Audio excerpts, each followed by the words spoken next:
that, let's get the next caller in. Padma has called in from Kerala. Hi Padma, how can we help you? Hi ma'am, I'm holding 75 shares of Jindal SAW. Okay. Purchased at an average rate of 93. Nowadays it's coming down and down. So I just want to confirm what I need to do at this point of time. Okay, and if the advice is to sell, are you okay with bearing a little bit of loss and investing somewhere else?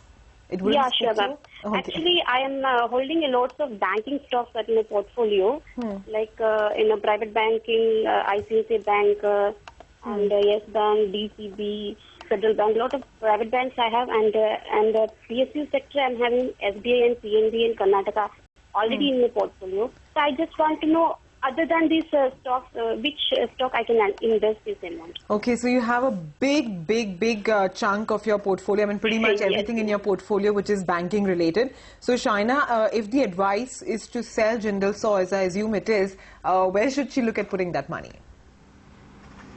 Yeah, I would advise to sell Jindal SAW because the charts look, it's on a downward move. But what I would suggest is that as of now, she put a very strict stop loss of 53.75.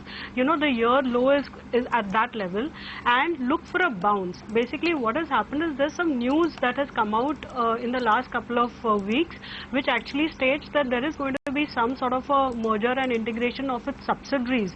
They are demerging some of its infrastructure business, which of course doesn't have any much revenue or anything, but they're going to merge it with another of the subsidiaries, 100% owned subsidiaries, and sort of rename the whole infrastructure business as something like a Jindal Shipyard or something like that. So I think to that extent, when that happens, if that happens in the near term, positive news development should come about, and she should get a bounce. I feel she can look for a level to exit of around 60-62, but I don't think this is a stock that she should continue holding for the longer term.